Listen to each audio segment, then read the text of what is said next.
All right, good day, everybody. This is Rob Mazak. I am a psychic medium, and I have been absent for a few days on my podcast. But I was, busy at the home front, hanging out with the family and not worrying about things like this or work or anything like that. So it was nice, and it is good to connect with your family, and I think you always should do that because work will always be there. Matter of fact, if I were to die today, they'd have my position announced for replacement, probably the next day. So you really got to remember that your family is important, your friends are important, people in your life are important, and you do need to pay attention to that.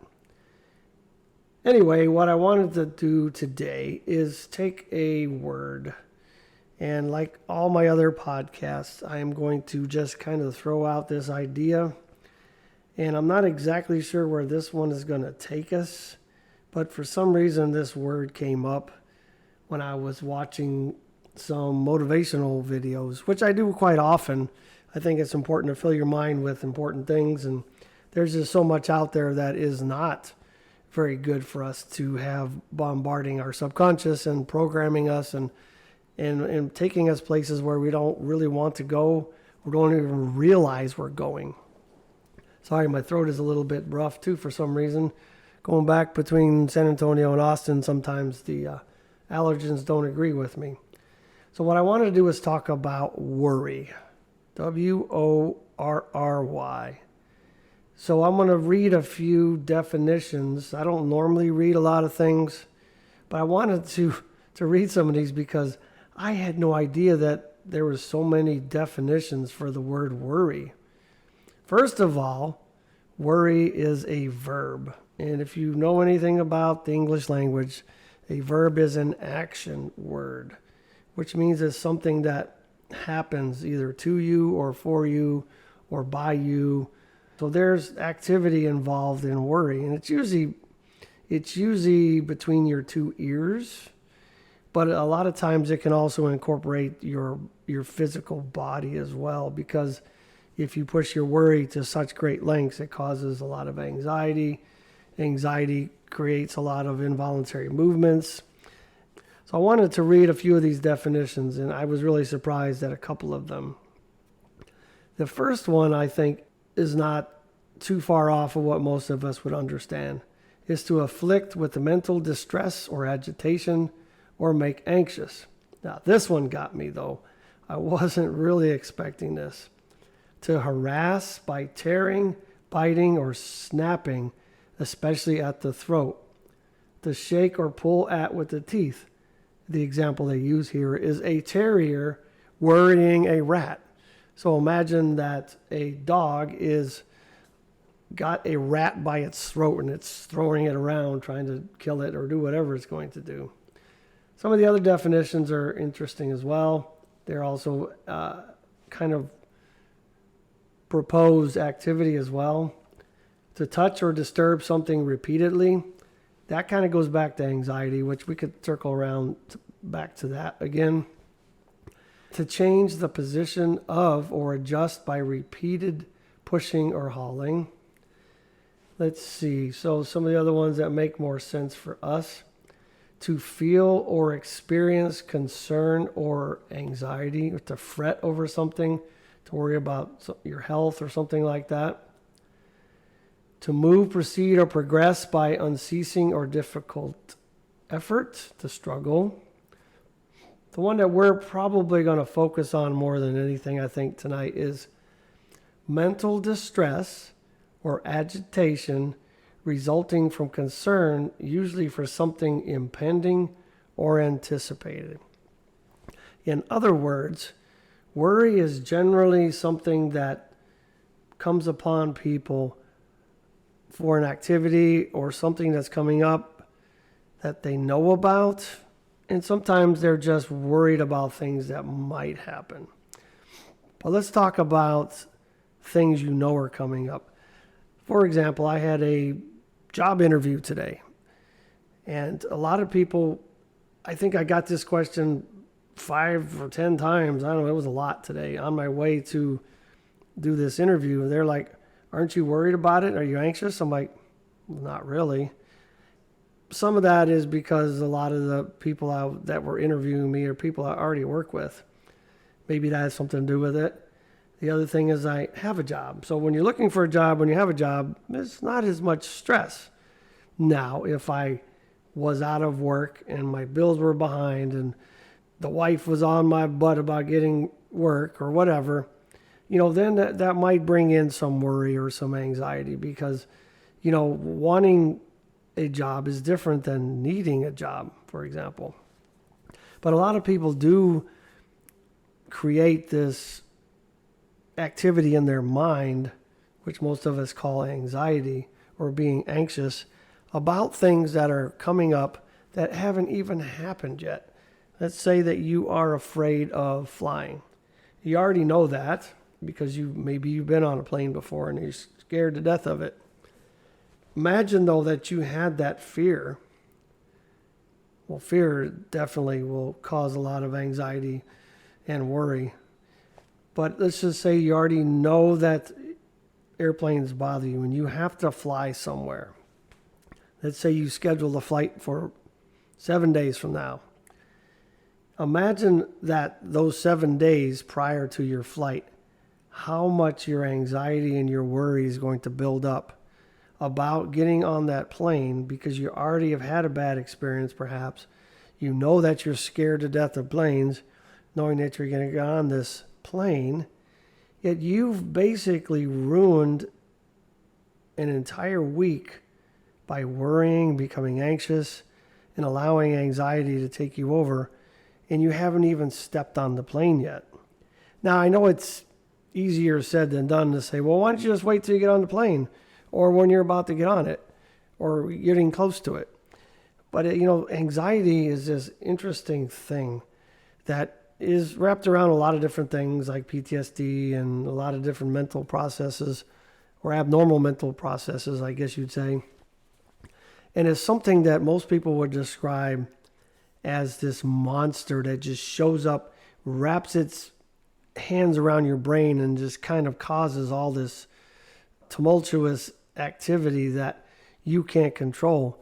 And most people that have anxiety will tell you, if I could just figure out what this monster is and how it got here, I might be able to do something about it. But it's just like this invisible thing that just shows up and it just ruins people's day. It causes a lot of problems. And so worry is a really, really difficult place to be. Now, we all worry. I mean, don't get me wrong. I'm not sitting here behind this mic as if I'm perfect and I don't struggle with things. I still struggle with things. I do worry about some things. I just learned to allow it to happen and notice that it's happening and then decide whether I'm going to let it hang around or I'm just going to drop it. I don't even know why we actually worry. I'm talking about worry now outside of, wiring in the brain or mental processes that may not be exactly quote unquote normal. I'm talking about just normal things. I won't say normal people, but a normally wired brain in our society today. I don't know why we ever worry. I had this job interview, for example, that I had today. This has probably been forecasted, I'm going to say probably about 4 years ago when I applied for the same job, same position, while I was working in the position that I'm in now as well. It's like the same, it's like a mirror thing. I didn't win it then, and it wasn't a big deal. It is what it is, right? But in the process of that, I got an ID card that I don't necessarily get, or a lot of people don't get in my organization. And recently I was able to get a lot more access to things that I need to use on a day-to-day basis. I got some additional credentials, all these different things, and even got listed as a full-time employee in the overarching organization that I work for. It's almost like you can look back at your life and you can watch how the breadcrumbs were laid out. Now, I'm not saying I have this job. I feel like I have a good shot at it, and it's something I wanted to try. Do I need it? No. I mean, I have a job. but it's more temporary and it's more permanent. So, it's kind of you trade off salaries and stability and all that. But the thing is that if it does come around, it is amazing to look back at my life over the last 4 or 5 years and watch how this actually has been unfolding. I guess what I'm trying to say is sometimes I don't think we're entirely in charge of our lives. Yes, we can create. Yes, we should create. We should predict or put together a path, a goal, or an idea and start working towards it. However, I think there's a lot of gaps within any plan that we have that is organized and put together by powers that are outside of this reality, outside of ourselves. I mean, we can talk about that forever, what that might be, but not really part of this particular podcast. But the point is, though, that worry really just takes us down. It really destroys our lives.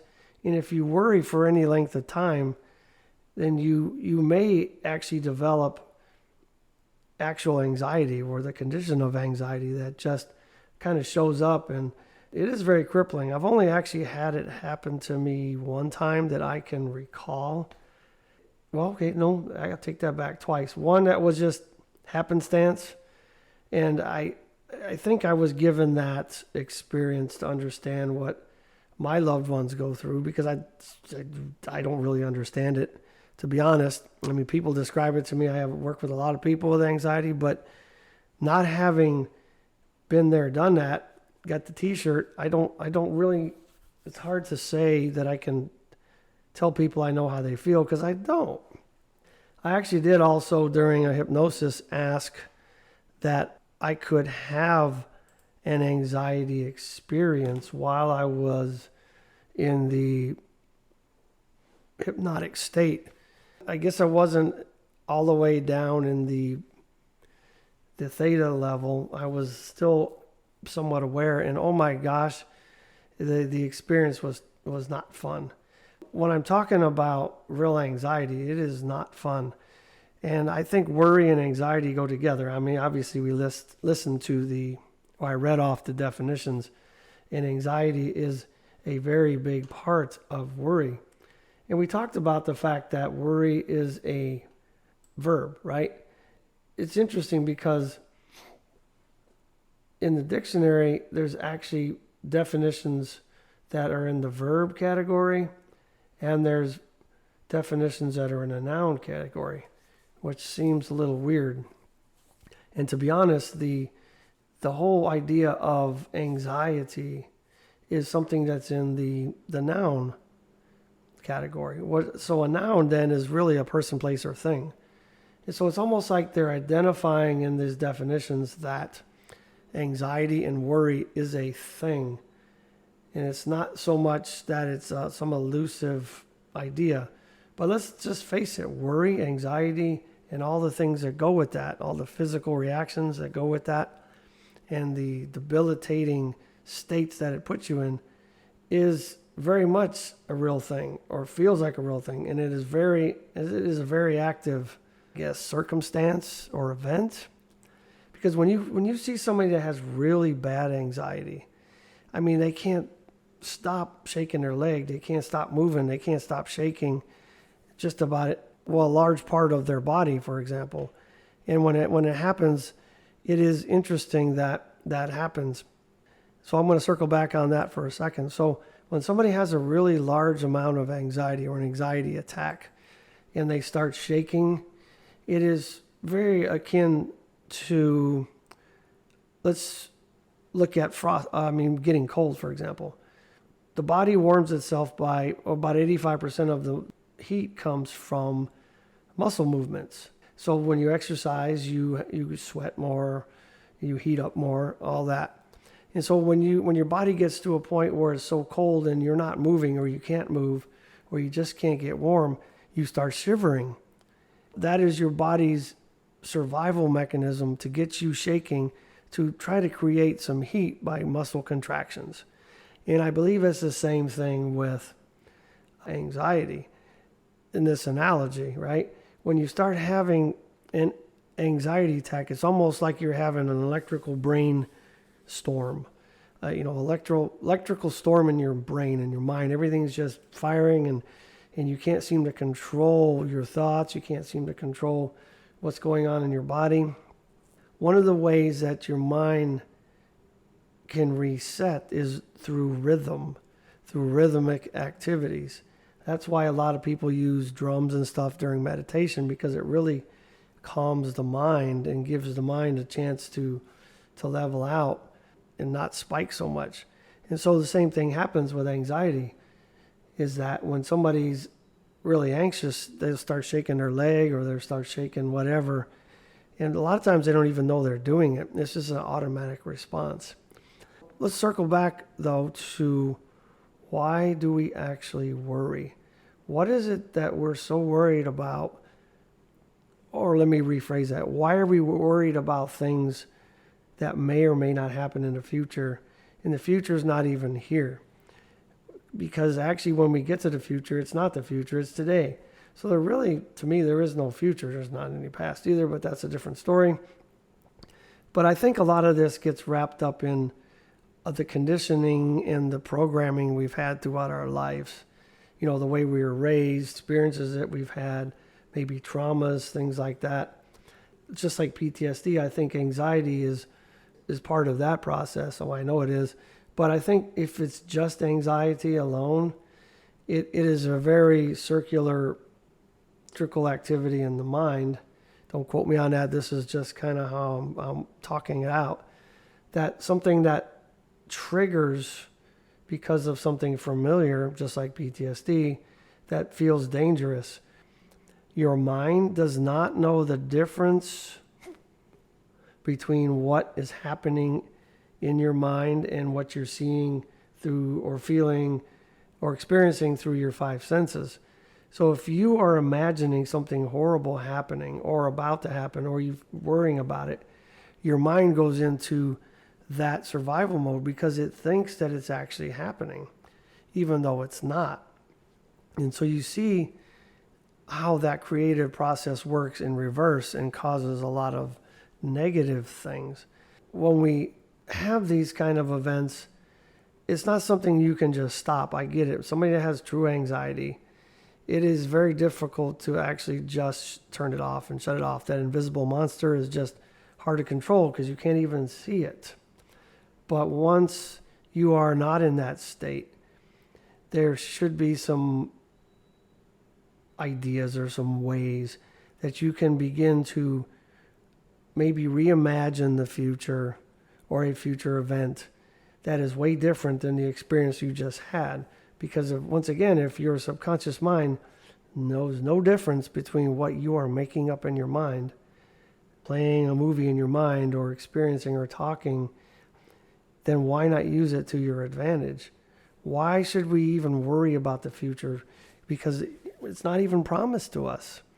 And a lot of people worry so much about what people are going to think, how people are going to feel, their performance at work. They're going to be stressed out. I should go do that, chase that dream, but I'm going to fail. And they start to worry about it and they get anxious and they don't do anything. They just kind of get frozen. We have to kind of get away from that paradigm. Figure out ways to imagine that our future can turn out way better.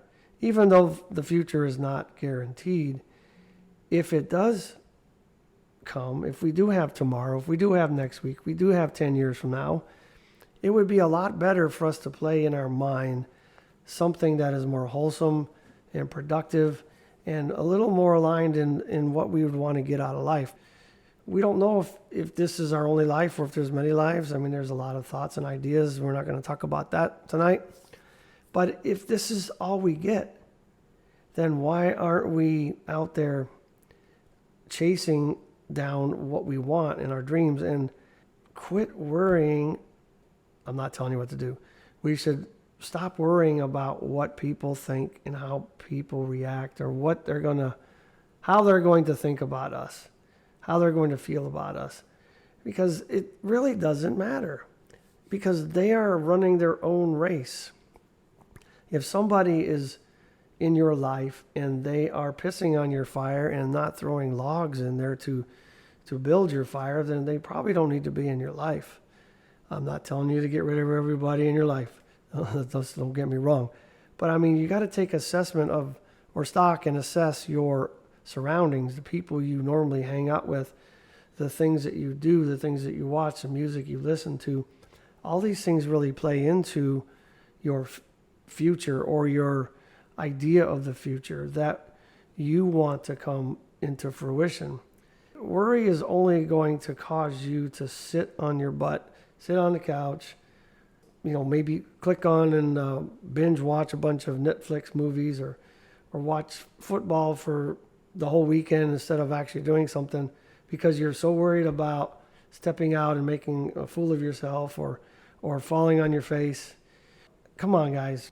The only way to get to success or to succeed in life, to get to anywhere, you're going to have to fail. It's just that simple. You don't come out of the chute absolutely perfect when you go try something the first time. Remember when you learned to drive, those of you that have your license, you remember how difficult it was to actually put all that together consciously. Now it's just like you don't even remember half the drive or even any of the drive sometimes because you are now programmed and you've taken the time to build that into your subconscious mind, so it does it for you for the most part.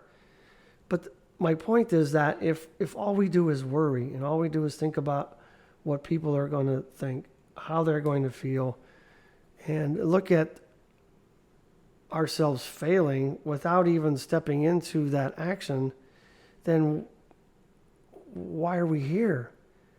I'm not saying we all need to be millionaires or billionaires or on the stage with the giants, motivational speaker or whatever. But there is things in life that we all would like to do, all would like to have. We're not going to get there if all we do is worry about the first step. Because any journey you take is going to have to start with the first step. Just like that old saying, a journey of 1,000 miles starts with the first footstep. Because if you don't start, you can't finish, you can't get anywhere. You have to actually move. And we are, as humans, we are designed to move. We are not designed to necessarily sit in an office underneath fluorescent lights. We are designed to move. We should be moving, we should be grooving, we should be out there trying to do the best we can for ourselves, our families, and our friends. And even if you don't have any aspirations to be anybody special for you, maybe you don't care about being anybody or somebody or rich or whatever it is, why wouldn't you do it for your family? Because you can leave a legacy for your kids, for your grandkids, your friends, your mother, your father. Let's kind of turn this around. And if we focus more on where we are going and actually start heading that direction, I think worry will become a little part of the equation. Then anxiety should subside. It's a very circular argument, I get it.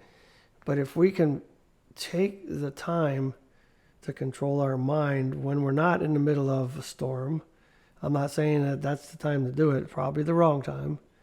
But when you are not in that storm, why don't you create your own storm, your own weather? Let's not allow worry to sit in our mind rent-free. It's just, it's captivating many of us, and we're not doing anything. We're not moving forward. We're not actually taking the bull by the horns and getting out there and doing something with our life. And like I said, it doesn't have to be fancy. It doesn't have to be really illustrious.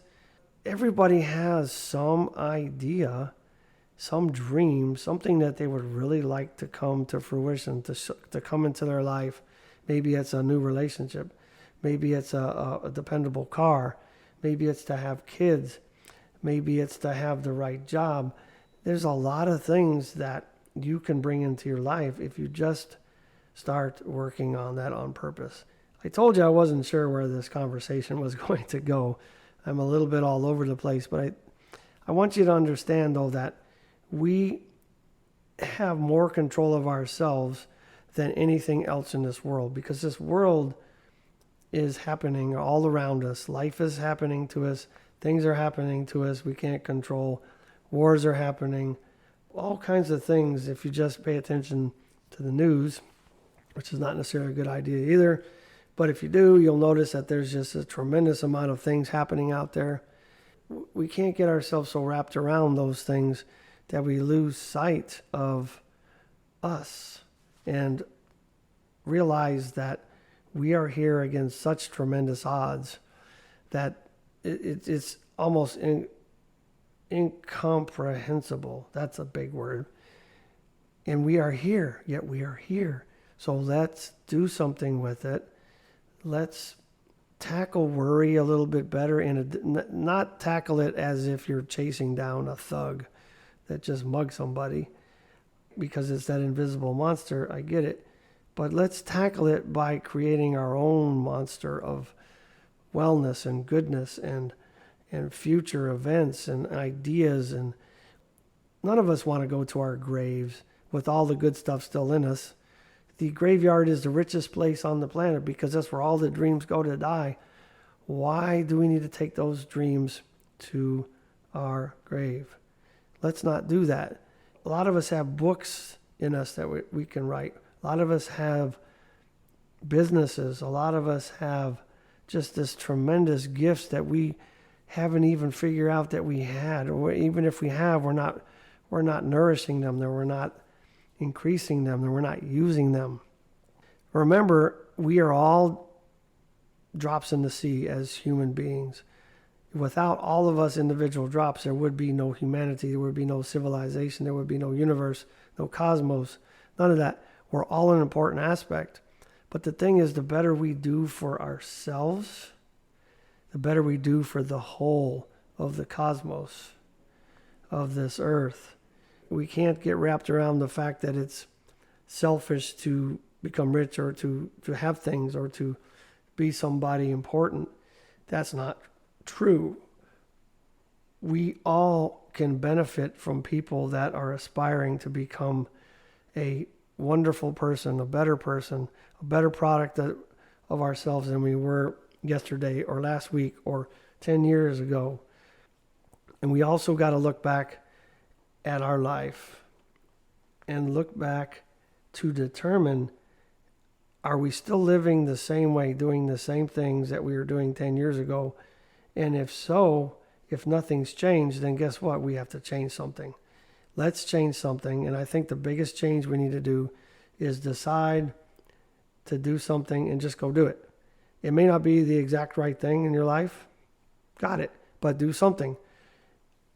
You may have to change that down the road. But if we do nothing because we're so worried about a decision that it might be wrong, then you're not going anywhere. At least get started moving forward. Chase something and then reassess it as you go. All right, I'm going to get off my soapbox, but I wanted you guys to understand where I was coming from with worry.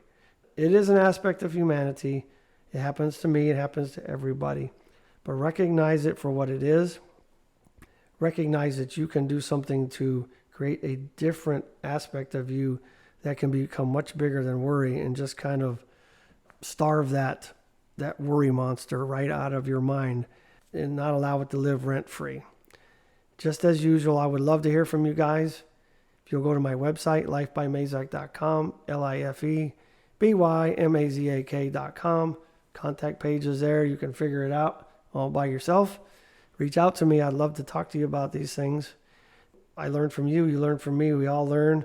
The more we learn, the better we can become as a human species.